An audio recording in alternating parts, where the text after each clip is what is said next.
Hello everyone, जय हिंद। आप लोगों का स्वागत है। आपको पता होना चाहिए बिहार या स्टेट का आप लोगों का पेपर 1 का ऑफिशियली तौर पे आंसर की जारी कर दिया गया है। आखिरकार कितना अंक आप लोगों का बढ़ सकता है कि आप लोगों का पासिंग मार्क रहने वाला है। जितने भी अभ्यर्थी के मन में कोई भी क्वेश्चन उठ रहा होगा सभी का जवाब दिया जाएगा। मैं आप लोगों से ये भी कहूँगा कि आप लोगों का पासिंग मार्क से लेकर और आखिरकार आप लोगों का यहाँ पर स्कोर का रिजल्ट कब तक आने वाला है, रिजल्ट डेट के बारे में एक एक पॉइंट मैं बताने वाला हूँ। किस किस प्रश्न पर बोनस अंक मिलने के 100% चांस है ये भी मैं बताऊंगा। चैनल पर पहली बार विजिट किए हैं तो चैनल को सब्सक्राइब किए बगैर मत जाइएगा। दोस्तों, आप लोगों को स्क्रीन पर एक क्वेश्चन दिखाई दे रहा होगा। इसमें क्वेश्चन है, यस्टेट का ही क्वेश्चन है। आप देखेंगे आपको भी थोड़ा सा यहाँ पर चिंता महसूस होगा कि किस तरह से यहाँ पर आप लोगों का ऑफिशियली तौर पे आंसर की जारी किया गया है। इनमें से वर्तमान के मुख्य चुनाव आयुक्त कौन है, 4 ऑप्शन दिए गए हैं। 4 ऑप्शन में आपको दिखाई दे रहा होगा, पहला सुकुमार सेन दिखाई दे रहा होगा, दूसरा है टीएन शेषन दिखाई दे रहा होगा, और तीसरा है राजीव कुमार, और चौथा है इनमें से कोई नहीं। करेक्ट आंसर इन्होंने दिया है टीएन शेषन। यानी आप समझ सकते हैं, जबकि मैं बता दूं ऑफिशियली तौर पे क्या डाटा है। टीएन शेषन जी की मृत्यु 2019 में ही हो चुकी है और इन्होंने वर्तमान चुनाव आयुक्त घोषित करके बिहार या स्टेट आंसर की में उनको भूत में यानी भूत को वर्तमान का चुनाव आयुक्त बना दिया है।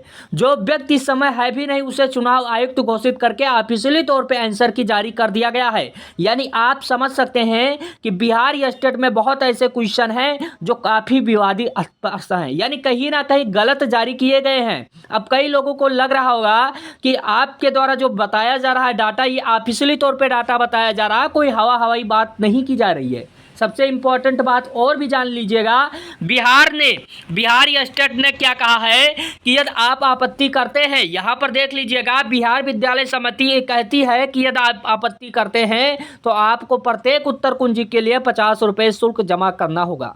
यानी आप समझ सकते हैं जो मैं क्वेश्चन दिखाया हूँ उसका ऑफिशियली डाटा क्या है। जो व्यक्ति 2019 में जिसकी मृत्यु हो गई है, आज 2024 में उसको वर्तमान का चुनाव आयुक्त बताया जा रहा है बिहार या स्टेट के द्वारा।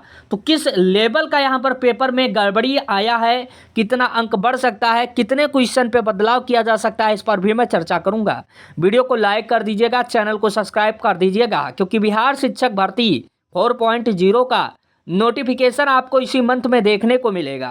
और जितने भी लोग पेपर 1 पेपर 2 या स्टेट में बैठे थे, यदि आपका 75 नंबर है तो आप तैयारी में लग जाइएगा, क्योंकि आपके पास बड़ा मौका है। आपने देखा होगा जो कैंडिडेट यहाँ पर बहुत कम कैंडिडेट मिल रहे हैं, एक सीट पर कम फाइट हो रहा है। यदि आप बिहार में शिक्षक बनना चाहते हैं 9 to 10 11 to 12 तो आपके पास बड़ा मौका है। इस बात को ध्यान में रखिएगा।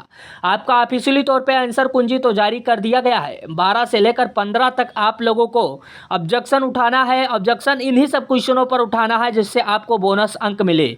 आपको पता होना चाहिए आप मेल हैं, फीमेल हैं, दूसरे राज्य के कैंडिडेट हैं, तो आपको 150 में 75 नंबर लाना ही अनिवार्य है। तभी आप पासिंग मार्क क्रॉस करेंगे, तभी आप पास होंगे स्टेट में। तो यह स्टेट का पेपर दोनों में आप लोगों को 75 नंबर मात्र लाना है और आपका एक सीट बीपीएससी 4.0 में पक्का कर जाना है। इस बात को ध्यान में रखिएगा। पेपर सेकंड का जो आंसर की ऑफिशियली तौर पे आएगा वो 17/7/2024 को जारी किया जाएगा।